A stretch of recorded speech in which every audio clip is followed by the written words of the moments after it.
Welcome to Not a Great Whisperer podcast. I am your host, Katie Ray, and I am joined with the beautiful Annie Cole today. I have known Annie for a long time. She's my sister Amber's best friend. I have a feeling that Annie probably was like, wow, this girl's a bitch, and then fell in love with her. I'm assuming that was your first reaction of Amber. Absolutely. Yes. But Annie's family now. But we really... I brought Annie here as a partner, wife, mother, to really just talk about her journey with mental illness and what she's going through and kind of end the stigma of talking about it, right? Because people don't want to talk about it. It doesn't make you sound like you're getting through things, but this happens to a lot of people, right? I mean, Yes, and people don't want to talk does. about their journeys. But I'm so proud of you for doing that today on our fun podcast where we're staring at each other through microphones. But I'm so glad you're here today. Welcome. Thank you so much. I'm excited to share my story and to hopefully let somebody else hear who might be going through something that I'm out here and I'm talking about it, and I'm just a regular person trying to get through it. And, I'm not, it's not like I'm up on a platform talking about it and I have a rehearsed speech. This is my real life. And that is my real best friend, Amber, who came. Yes, we had a guest audience member today, Amber, who we were just talking about. Was probably a bitch when Annie first met her, but they fell in love. She's here to join us just to kind of be the hype girl. She's late, of course, on her own schedule. How dare you? But going back to Annie sharing her journey, because Annie and I connect in that way. I don't feel like the labels define us, but I do feel like we are given these labels to help others. And I do feel like her story will help someone else really share theirs or really complete theirs. So let's go for it, Annie. Take it over. So I was diagnosed bipolar 1 in October of this year. It was right before Halloween. So, it's crazy. I'm a wife and a mom of twin 7-year-olds, a boy and a girl, and my son is autistic, and so we're living that life too. And then I had been feeling pretty on edge. I've suffered from depression from the chickens are weird. Sorry, I want to throw in there, everybody knows we're in Ybor. It's an authentic rooster. They have actually huge rights here. You can't tell them to shut up. They're allowed. They follow me out of my car. But wait, so back to it. Back to Annie's background sound effects of the rooster. She's like, wow, I'm trying to fucking tell people shit right now. Shut the fuck up, rooster. So I was having this day on, it was on a Friday, and I'm running around doing errands, and I just started crying uncontrollably. And then I started having panic attacks. And I've had panic attacks. The first one I remember, I was, I believe, 16 years old. So I was having a panic attack. Debilitate. Yes. Okay. Like I'm in my car, I'm sobbing, I'm hyperventilating. When I have my attacks, I usually shake my hands, or I'll start wringing them, or if it's incredibly debilitating, I will take them and dig my nails into myself until I hurt myself, or until sometimes I start bleeding. Mm-hmm. I mean, it's uncontrollable. Since 16. Yeah, since 16. You're only 21, so that's a big year. So I had my first one, and then I did my deep breathing, and I know all of the calming strategies because I have to use them with my son. And I proceeded to have another probably 6 or 7 panic attacks that day. They were triggered by nothing that I can remember. While still having to do your everyday. While still having to run errands and pick up my kids and, take the dogs out and, do my life.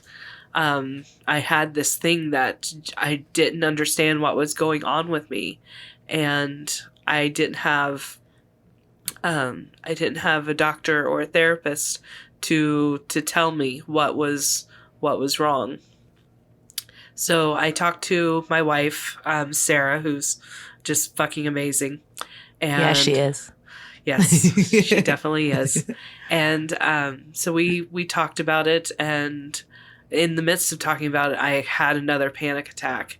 And that time I did draw blood in my legs because I dig my nails in, which I'm trying not to do right now.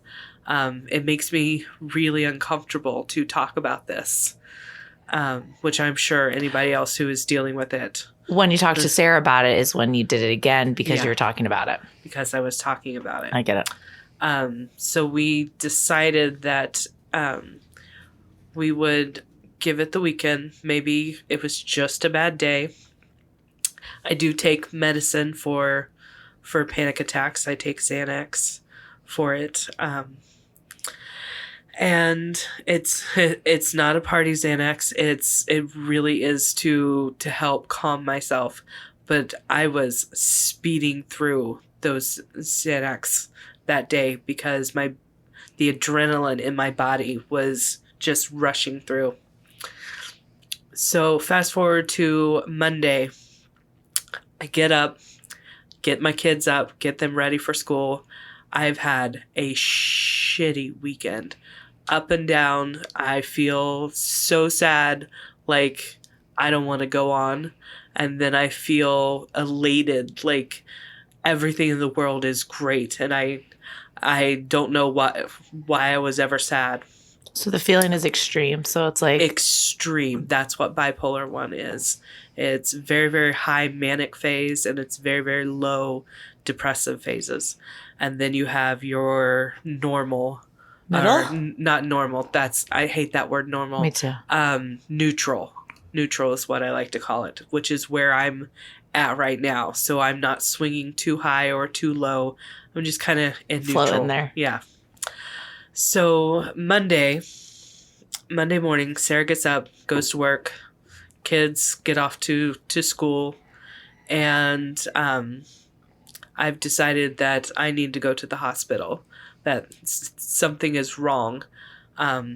It was not the first time, but I was contemplating suicide that morning, and it popped into my head. I have a wonderful, wonderful life. I have 2 beautiful babies that I love, and my wife is my entire world. And I would never want to leave them. But on that morning, I felt like my thoughts were my own. So but you knew what you had to do. I knew I needed help. But we had a grocery order to be picked up at Walmart. So you needed to get that first. So I needed to get that first. Okay. Because that's what Logical. I do. I take care of everyone. That's my role in my family. I take care of everyone. Make sure the kids have what they need. Make sure Sarah has what she needs so they can get their day done. And in order to do that, I had to go get the groceries. So I made my plan. I was going to go to the groceries. I was going to pick up my order from Walmart, get it back, get all the stuff in that had to go into the refrigerator, leave all the stuff. Like, I was planning this out, and then I'm going to pop over to Brandon Regional and let me put myself last on this. Let me get everything situated. Say, hey, something's wrong with me. I can't stop crying. I don't know. This is definitely weird. But my family has groceries. Yes. Okay, that was your thoughts still in your head. The family had plenty of food to get through this. So on my way to the hospital, I called Sarah. And I told her that I'm going to the ER, that something is wrong with me. So I get to the ER and I'm crying. I'm scared and I'm really tired. It's so exhausting. I get to the ER and I'm shaking so bad that I can't check myself in. So the wonderful lady that was sitting at the desk came around and she asked me if I was here for behavioral health. And I whispered yes. And so she got me back and they were all really helpful and nice and kind. But it was terrifying. I was in a room with just beige walls and a bed. By yourself? By myself. And I could see where they strap you down because, this is behavioral health. And they had no idea. They had to take all of my personal belongings away from me. They had to scan me for metal objects. It was one of the scariest days of my life.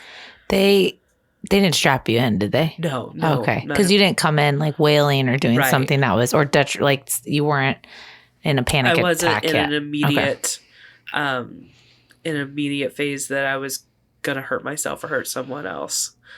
But that was the day that saved my life. Because they were able to properly diagnose me. Now, I've been going back. I've been probably had the depression disorder since I was 15, 16. That's when I first really noticed it. And you just thought you were a moody teenager. Yeah. But I've been the damn roosters. I know. I'm sorry.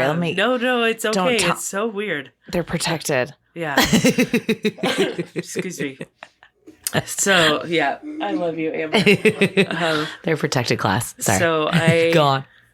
I've been on medication. I've seen therapists. I'm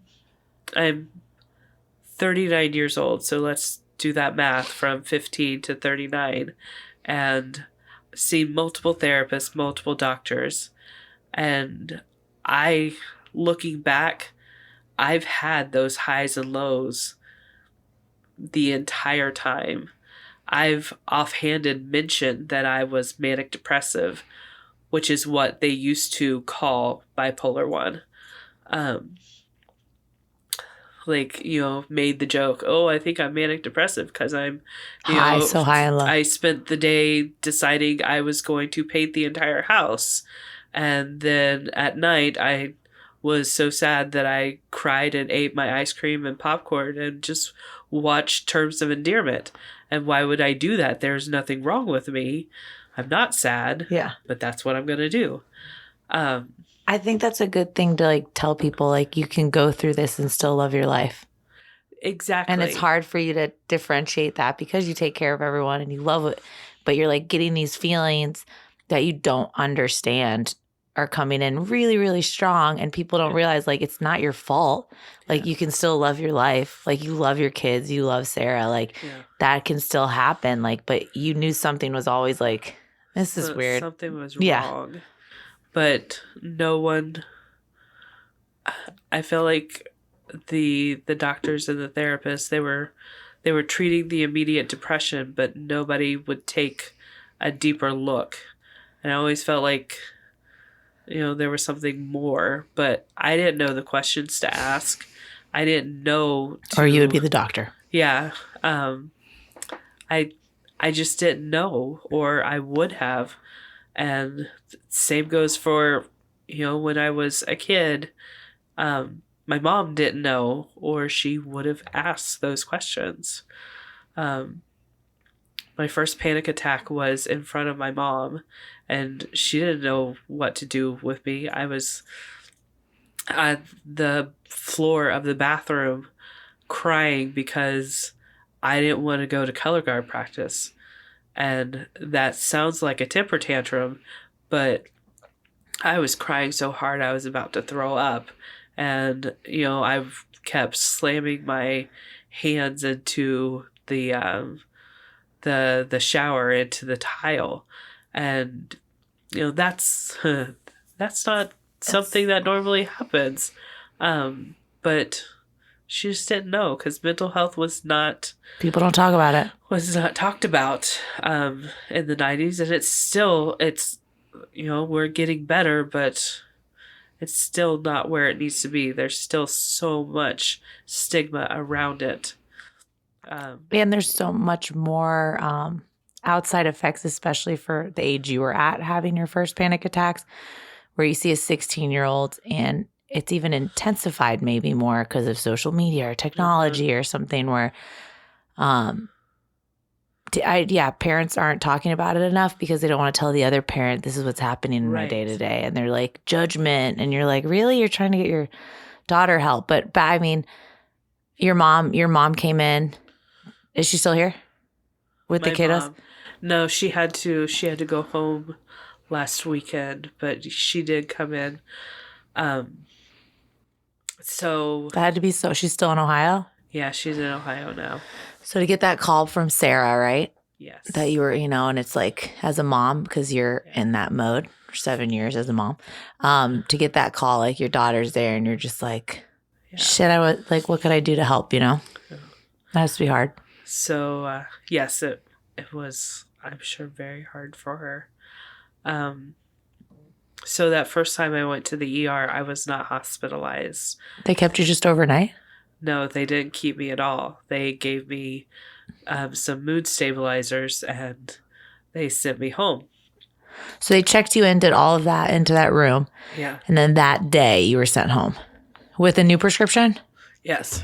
That you've never tried before? That I'd never tried before. And just go home and enjoy and see what happens. Because I said that I had the thoughts of killing myself that morning, which that's what they ask you. Are you going to harm yourself?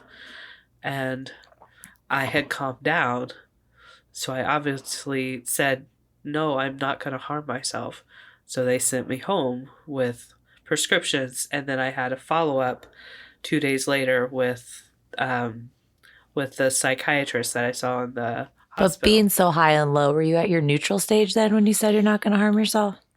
I was still pretty low, but functioning low. If that they makes determined any that sense. in like 10 hours?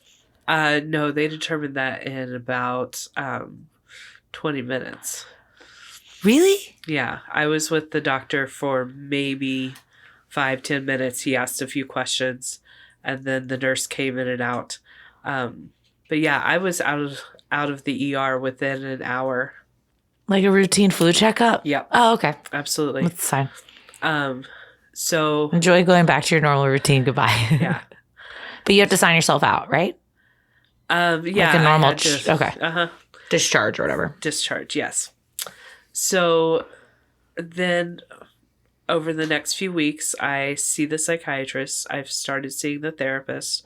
We're managing my medications, and the therapist is trying to help me start working through all of this that has led up to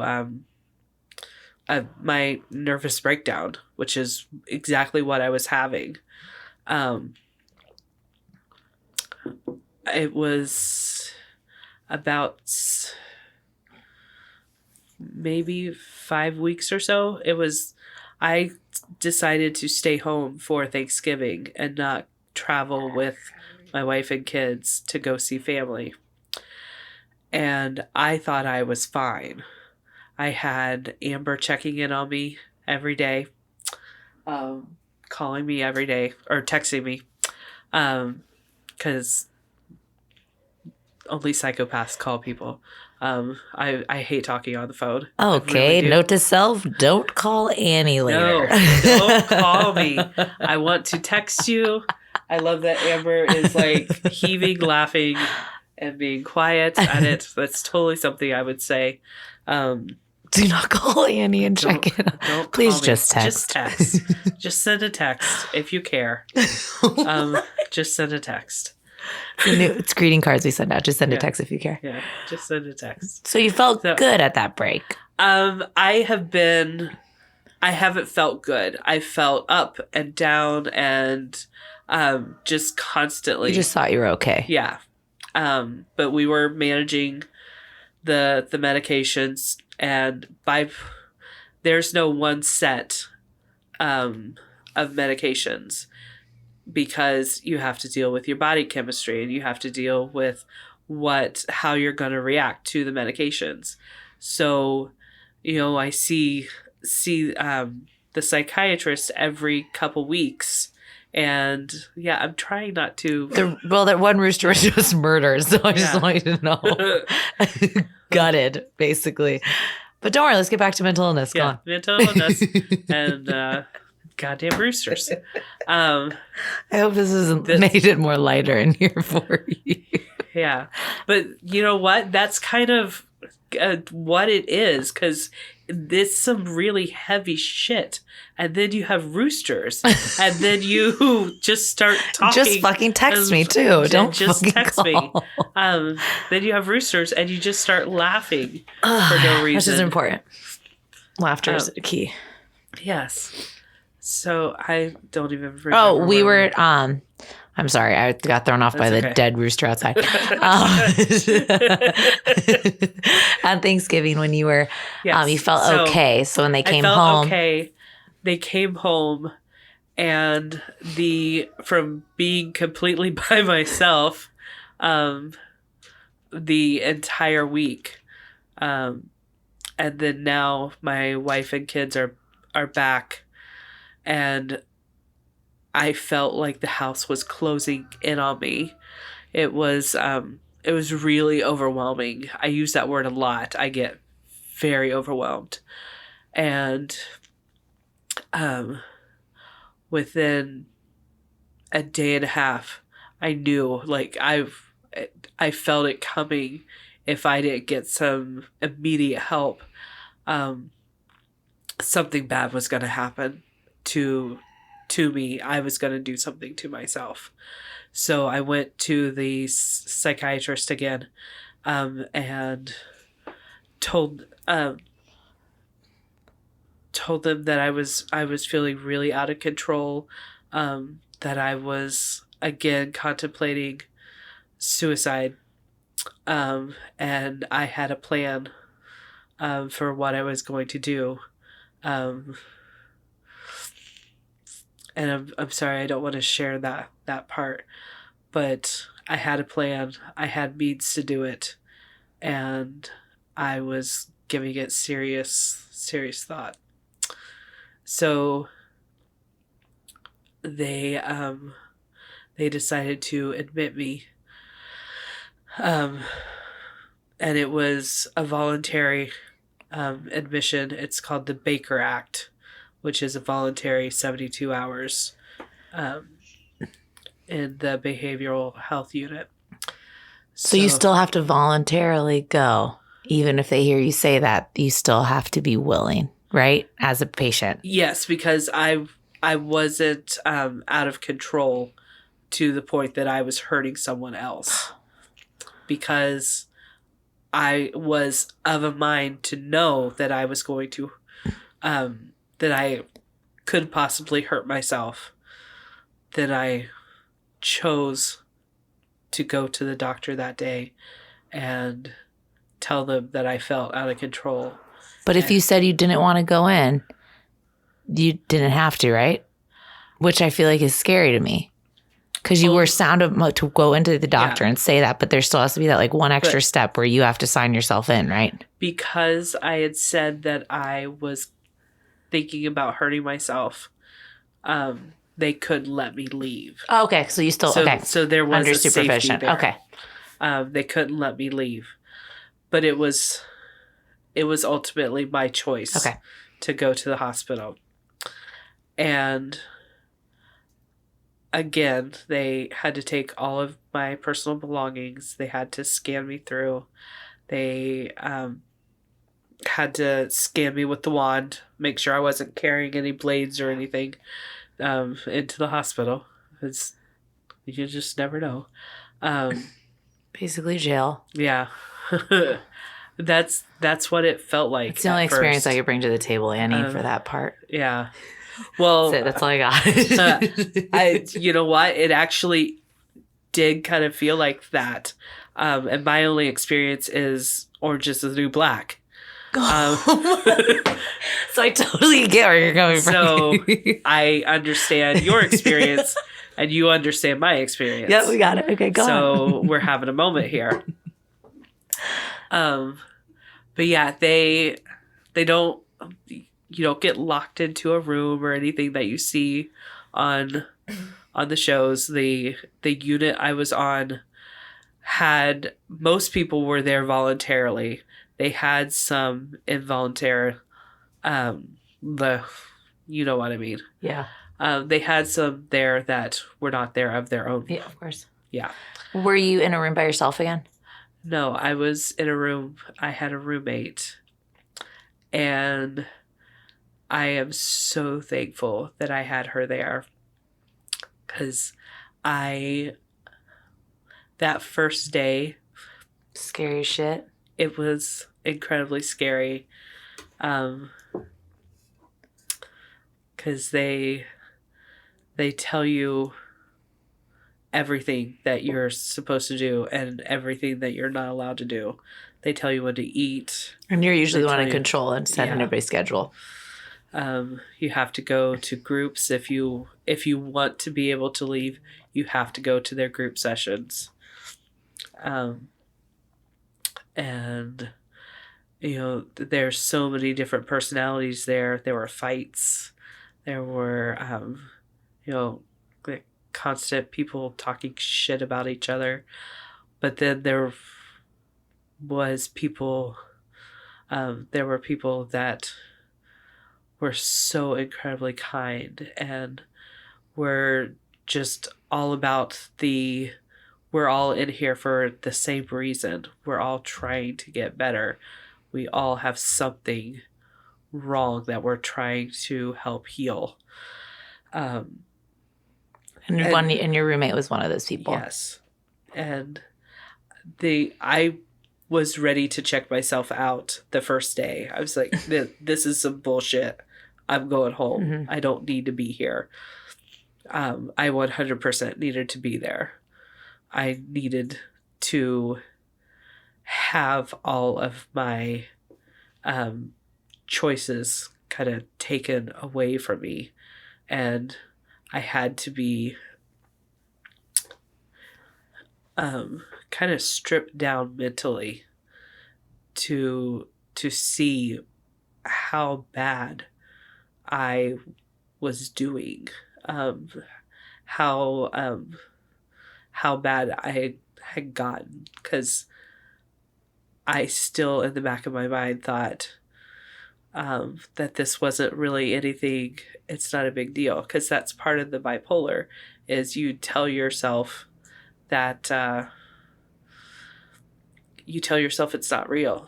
You tell yourself that you're just making things up, that you're just being dramatic. We always tell people to stop being so dramatic, especially little girls. I should probably take that out of my vocab for my son. I just realized. Yeah, don't be so dramatic. And sometimes they are. You're like, no, Katie. Like, sometimes they are. I've got a 7-year-old with a full shelf of Academy Award Best Actress, you know. But congratulations to her, God. Yes. she you know, she could take Meryl on any day. But you've taken that to heart. And I always tell people this, like, you don't realize what society does until you're like judging yourself, right? Yeah. So you're sitting there like, Annie, stop being so dramatic. Stop being so dramatic. But it's not like someone was sitting there bullying you and saying you're being dramatic. It's just what's been it's what's in conditioned, my head. right? It's what I've heard, for the majority of my life. I hear people say, "Don't be dramatic." I have had people tell me, "Don't be so impulsive." That I changed my mind way too much. And that's me. That's who I am. And that's the bipolar that does all of that. Like my life makes so much more sense now that I have a diagnosis. And I guess my point in saying all of this and sharing my story is I don't want anyone else to feel as bad as I felt and to get to where I was, because there is help out there. And there's nothing wrong with having a mental illness. Mm-hmm. There's nothing wrong with feeling like you need to talk to somebody. And now you don't even have to go to an office to do it. You could do Talkspace online. My insurance company covers doctors on demand, and there's mental health help on there. You can talk to a therapist anytime you want on there for just a copay. Instead of fighting your own feelings and telling yourself you're wrong in your head, it's like, no, just get it out. Yeah. Find somebody. Because you fought that for over 20 years. Yes. Of just like, there's something wrong, but I'm going to fight this because I'm being dramatic, or I'm going to get back to my normal. This is ridiculous. And you're like fighting yourself, and you're like, wait, there's a reason, there's other outlets. Yeah. So your second day in there, did you finally just like absorb the... No, you wouldn't. I wanted out. I was really second day pretty upset that I was still there. Then the doctor, when I said, I think I'm feeling okay, I would like to go home, and he laughed. He said, "You haven't even been here 24 hours. You're not." He's like, "You've been here for 20 minutes, man." Yeah. It's like, Annie, just calm down. He's like, you have not fixed this already. I'm sorry. I'm like squeezing the crap out of Amber. I'm done here, sir. Can you please sign me out? Please, no, please just let me go. I'm totally cool. I'm just gonna watch more Orange Is the New Black. Yeah. I understand what goes on in here now. Like, I get it. So yeah, the second day was a little better, but I still wanted to leave. But when I was told that I wasn't going to be able to, the second day was a Thursday, and I was told I was going to be in there until Saturday. And I had to come to terms with that, because I was told the earliest I would be able to leave was Saturday. So that really hit home that I needed to get my shit together and give myself over to this experience that I was having, and go to group and find something in what they were telling me, because it was a message I needed to hear. And one of the things that that particularly resonated with me was a group that covered the 5 stages of grief. When I was 15, my dad committed suicide, and there was no therapy after it. We didn't really talk about it. I've never really been comfortable talking about it. I was really angry at him for a long time. Very angry. And I didn't really have anybody to talk to about it, because I didn't know anybody that had gone through it. And my family, my mom and dad were divorced. So they had been divorced for about 5 years, and my family didn't really like my dad all that much. There was a ton of baggage and history there. But after we buried him, then it was kind of over. Yeah. So I've spent 24 years just trying to deal with it on my own. And now that I'm going through this, I'm realizing that he was dealing with something on his own as well. And, this was 95, and he was, a man's man in a small town in Ohio, and you didn't even think about saying you needed to go see a therapist. Or have feelings. Or have any sort of feelings. If you were feeling sad, you better just man up own it. Go to the bar and drink it out. Drink it out, yeah. So that's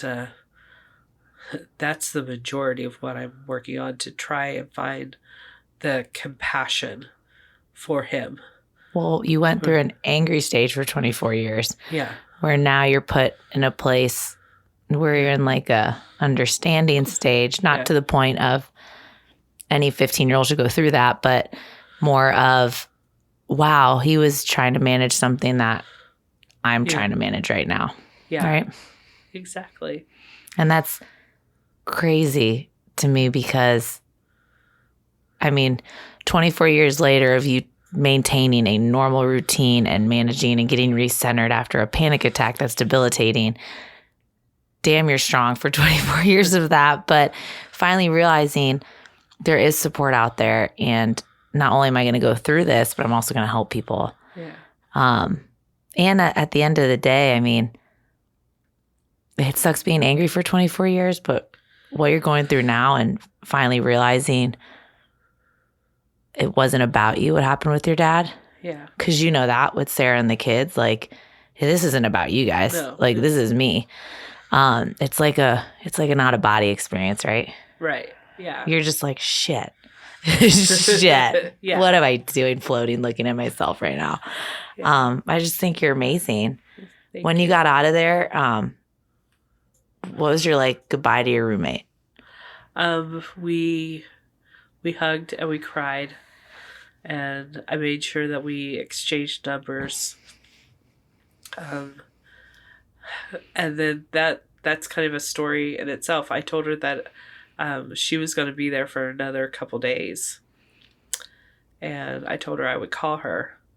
And then I had got out, and it was the next day, and I did call, and the nurse practitioner that I see at my psychiatrist's office answered the phone, and she told me that I wasn't allowed to talk to her, even though I had her name and I had the little PIN code to be able to talk to her. But she told me that I should be calling, I should be trying to talk to other patients while they're inside or even while they're outside. And then she told me I had an appointment with her the next day. So she said, I'll explain more when we're face to face, because she's a lovely person. You're kind of caught off guard. Do what? Were you caught off guard when she said that? Very, very. And it did kind of put me into a spin. But I respected what she told me. In a very angsty teenage way of damn it. Fine. I guess I'll do it. So I waited until my appointment, and by this time my roommate had gotten out, and she had texted me. And when I didn't reply, she started texting, "Are you okay? Are you?" Because that's why we were both in there. Mm-hmm. Um, and then I talked to my nurse practitioner, and she gave me all the reasons of, it could mess with our recovery. Our processes are. Yeah. If she starts having a bad time, then that could bring me down and I could start having a bad time and vice versa. And then she said, you don't want to be the last person that she talks to if it comes to that. And she doesn't want to be the last person that you talk to. And that really hit me hard.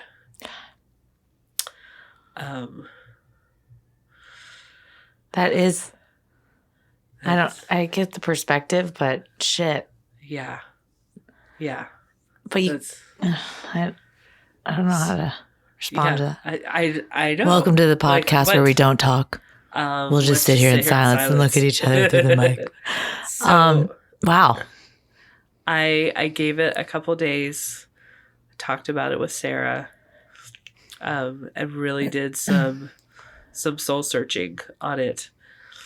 And then I texted my friend and I told her what I had been told and why I didn't call her back when she was in the hospital. And then I told her that I really wanted to get coffee with her. So good. After Christmas, we're going to go and get coffee. And you did that on your own terms, right? Yep. And I'm glad you life's different now, right? You didn't get out of the hospital and be like, everything's hunky-dory, it's beautiful out.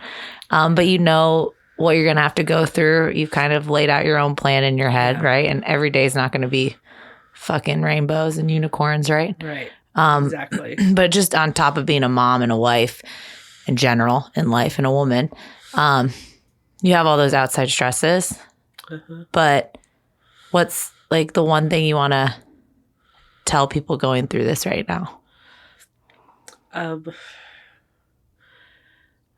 That if you're going through something, anything, to find somebody to talk to, because there are so many options out there. Find a professional to talk to. Which is important. Very important. Obviously, talk to your friends, your family, your spouse. After the professional. Partner, whatever. But don't let anybody shame you into not seeking that help, because it can save your life. Because it saved my life. It did, and I'm glad you're across from me right now. Yeah.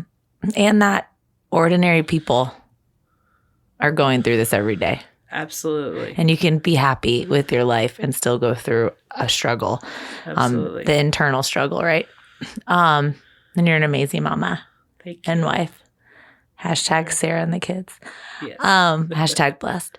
But that you're going through it like right now as we speak, right? So right now. Yeah, you have us as support always, but like you have that outlet of professional where they're assessing what's going on so they can help you kind of navigate through it. Right. Where friends are like, okay, yeah, whatever you need, call me. Like, but do you know what I'm going through? No. Go read a book on it. Go read something. But that's so important. Yeah. And if you didn't go to the hospital that day, who knows what happened, but let's just talk about what's happening now and the experience that you went through. And Orange is the New Black is a great thing to watch to get to know what's going on. The roosters have finally left as well. It's very basically my life is Orange is the New Black, so just tune in.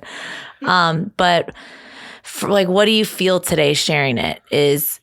Does shame still come over you at all? Yes. I was just going to say, for me, my labels, whenever I still talk about it, sometimes there's that little like, ooh, judgment.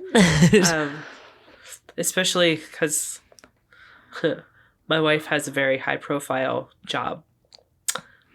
So I don't want it to come back on her at all. Which is super sad to have to say. Yes. Very, very super sad. And I don't want... The shame is not for myself. The shame is I don't want it I don't want it to harm or do anything to my family. And well, yes, that is something to be worried about. I think that I know that my family would say they would rather have it out there and have me here than to have it kept quiet. I think you're firsthand of that experience, though. Yeah. Of when you're younger. Yeah. And I'm the same way. It's like, oh, what are your kids going to do when new things come out? And it's like, no, I think owning it, right? And helping someone. But I think your roommate was placed in your path for a reason. I think your experience was placed in your path for a reason. And I think, although the roosters interrupted us a ton, that when people hear this, it's like, shit, this happens, right? Yes. And it's nothing to be ashamed of. And you're going to still go through that motion of it's just fucking society and shame and all that shit. But you do have a supportive family and us, which is your extended family. But I love that you wanted to come to share this today. And for my million viewers, billion probably, or a billion, do you have anything else? I think what you shared right now with Get the Support, anything else you want to share? Well, damn, put me on the spot here. Do you have a quote you'd like to quote right now? You're like, fuck you, Katy. I'm just saying, I love everything you said before. If you wanted any last thing, I don't want to leave the mic right now. I think the rooster said it the best. Don't get gutted during an interview. Yeah. I heard someone die out there today. Yeah. No, it's just, don't be afraid to speak up. Don't be afraid to seek help. And also, there's the rooster again. It'll save your life. Yeah, it will save your life. And I want people to know that there's no way to tell outwardly if somebody has a mental illness. So be careful how you speak. Just speak with kindness. And like I said, only psychopaths call people. That's not the kindest thing. So I have my own. So if you call me, I'll totally answer. Yeah. I would like to translate that, though. If you're a shitty person, just shut your fucking mouth. Okay? Yeah. Shut your mouth. Yeah.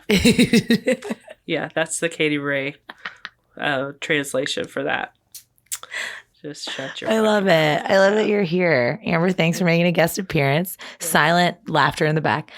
Yeah. Roosters, thanks for being out there. Yeah. We're at BKN Creative Studios in Ybor. I'm with Annie Cole. Beautiful, wonderful, lovely. We'll probably launch it sometime in March or February. But you will hear from her. We were talking about mental illness. We'll probably have a follow-up, see how she's doing later on. Kind of going through the motion, giving people more experience. You'll find us on Not a Great Whisper, Instagram, katyray.com, @TheRealCray, Krey.